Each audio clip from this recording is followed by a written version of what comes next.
Olá, bem-vindos ao meu canal no YouTube, mais uma live hoje em novo horário, às 8 da noite, começando com um pequeno atraso, 8h06, né? Probleminhas técnicos, espero que já tudo resolvido.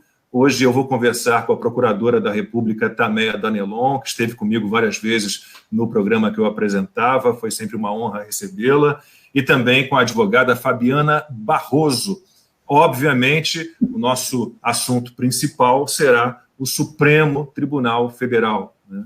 E eu vou começar, então, eu gosto sempre de fazer algumas citações, e eu sou muito fã do J.R. Guzzo, grande jornalista, um texto maravilhoso, e eu vou começar, então, citando aqui 2 parágrafos bem curtinhos, né, de um artigo do Guzzo na revista Oeste. Ele disse o seguinte, ele escreveu o seguinte: o STF passou rapidamente da ilegalidade para o disparate e do disparate para o delírio. É onde estamos no momento. O STF só não revoga a tabuada, o ângulo reto ou o ovo frito, porque os ministros não ganham nada com nenhuma dessas decisões. Mas naquilo que eles consideram ser os seus interesses, está valendo tudo. Então, vamos lá. Eu já conheço a opinião da doutora Tameia, da doutora Fabiana, mas vamos começar falando do inquérito das fake news, né? Também chamado de inquérito do fim do mundo, né? que as doutoras, né, consideram inconstitucional, ilegal, e conversando com vários juristas, eu fiz dezenas de entrevistas sobre o assunto, né, e também fui convencido de que esse inquérito das fake news é inconstitucional. Vou começar com a Procuradora da República, a doutora Tameia Danelon, para que a senhora faça uma avaliação desse inquérito. Por que a senhora o considera ilegal, inconstitucional? E muito obrigado pela sua participação. Eu que agradeço, muito obrigada pelo convite, é um grande prazer estar aqui com vocês conversando. Boa noite, doutora Fabiana, é um prazer conhecê-la. Bem, nós já falamos sobre esse assunto algumas vezes lá no seu programa, e no meu entendimento o inquérito, assim, com todo o respeito que eu tenho ao Supremo, com todo o respeito que eu tenho à instituição, mas do meu ponto de vista, ele é de fato um procedimento completamente ilegal, completamente inconstitucional por uma série de fatos, né?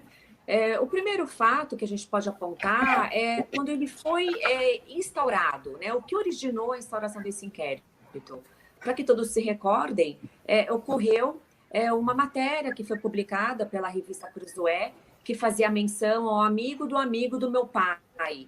E esse amigo do meu pai, ele depois foi descoberto, o próprio Marcelo Odebrecht disse que seria o ministro Dias Toffoli, que na época ele era advogado-geral da União. Então, essa matéria foi publicada, claro que tem um impacto, né, porque envolve uma grande autoridade da Suprema Corte que teria, eventualmente, estaria envolvido com algumas irregularidades, né? Então, diante desta matéria, isso que originou a instauração do inquérito das fake news, né? Então, o ministro Toffoli, na condição de presidente do Supremo, sentindo-se vítima dessa notícia, né, que no entendimento dele seria fake news, instaurou este inquérito. E a primeira irregularidade, né? O regimento interno do Supremo só permite que sejam instaurados inquéritos, que esses inquéritos policiais, criminais, né? Tem gente que fala inquérito administrativo, mas não é um inquérito administrativo, é um inquérito criminal, que visa apurar a prática de crime. O STF só pode instaurar um inquérito e conduzir este inquérito quando o eventual crime ocorre na dependência do Supremo, tá? Ponto 1. 2, e que além disso, a pessoa que vai ser investigada tenha foro por prerrogativa de função perante o Supremo. Então, já percebemos que já tem a primeira inconstitucionalidade, né? Primeiro, o suposto crime, o alegado ilícito, né, de injúria, calúnia, fake news, o que quer que seja, não foi praticado nas dependências, né? Foi supostamente através de uma matéria. E os jornalistas que fizeram aquela matéria não têm foro por prerrogativa perante o Supremo. Então, esse seria o primeiro ponto. O segundo ponto é quando o ministro Dias Toffoli nomeia o ministro Alexandre de Moraes para conduzir o inquérito, para ser responsável, ele violou o princípio da livre distribuição o princípio do juiz natural. O que significa esse princípio? Que o juiz ele não pode ser escolhido. O juiz, para ele poder atuar no caso, esse caso tem que ser livremente distribuído para ele por sorteio. Não só o juiz, mas para os procuradores também. Tem o princípio do promotor natural. Eu, como membro do Ministério Público, não posso escolher que investigação eu quero atuar. Eu quero essa investigação, vou pegar para mim. Eu não posso. Eu só posso atuar quando uma investigação é livremente distribuída para mim. Então, houve uma outra violação, né? E outras irregularidades, como para apurar, quando foi instaurado o inquérito, a portaria de inauguração era para apurar fake news, entre aspas. O que é fake news? Não existe um crime de fake news, não está tipificado no Código Penal. Né? Nós temos os crimes contra a honra, que são os crimes de injúria, calúnia, difamação. O Código Eleitoral ele prevê um crime que diz respeito a propalar informações falsas, sabendo que é falsa. Aí até poderia dizer que isso é uma fake news, né? Mas não é um termo técnico para constar numa portaria do Supremo, né? Então, esses pontos, alguns pontos que ilustram a inconstitucionalidade, porque violou princípios contidos na Constituição, né? Como o nosso sistema, o sistema acusatório,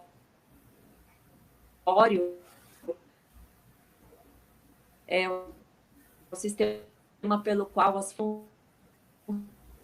funções de investigar, defender e julgar devem ser separadas. Então, o sistema acusatório. E, pelo que vemos, a mesma figura do atual ministro Alexandre de Moraes está a figura da vítima, do investigador, do julgador, e que viola esse princípio constitucional. Então, por conta disso, eu entendo que seria um inquérito inconstitucional. Bom, e além disso tudo, eu conheço, ele me pediu sigilo, obviamente, mas eu conheço um advogado que tinha sido contratado por um desses investigados, aí eu gosto de usar aspas, nesses investigados pelo STF, nesse inquérito das fake news, e ele não teve absolutamente acesso aos autos, né? Ele não teve, e acabou abandonando o caso. Doutora Fabiana, a sua opinião é a mesma, né? Esse é um inquérito inconstitucional, a senhora é muito próxima de alguns desses alguma dessas pessoas que estão sendo investigadas de novo, entre aspas, né? O que a senhora pode nos dizer sobre esse inquérito das fake news, e agradeço pela sua participação. Eu que agradeço, boa noite a todos aqui, prazer estar aqui, viu, Lacombe? Eu acho esse inquérito completamente ilegal, ele é inconstitucional, descabido, e nós vemos, assim, que ele sai do âmbito jurídico e ele é uma perseguição, sim, aos conservadores, simplesmente assim, né? Por quê? Porque nós vimos já no passado ações muito piores em relação à STF, que não tomou essa atitude. E realmente, aqui eu não estou falando porque eu sou próxima, mas eu sou próxima de alguns que estão nos dois inquéritos, né? E assim, a nossa sensação todos nós somos cidadãos de bem, pessoas comuns, né? Algumas começaram a aparecer na mídia, ou começaram a aparecer porque mídia independente, pela dificuldade justamente que temos, né? Por sermos conservadores, a gente sabe que é isso, e a gente vê o Supremo Tribunal Federal julgando de uma forma, como disse a doutora Tamei aí, aceitando lá abrir um artigo que é do regimento interno do STF, mas que não está obedecendo coisas normais, né? Por exemplo, o que você mencionou, isso ocorre até hoje, né? Até hoje, os investigados não têm acesso total aos autos, né? O que é uma violação. Não existe democracia, não existe Estado Democrático de Direito, que tanto a esquerda gosta de falar, né?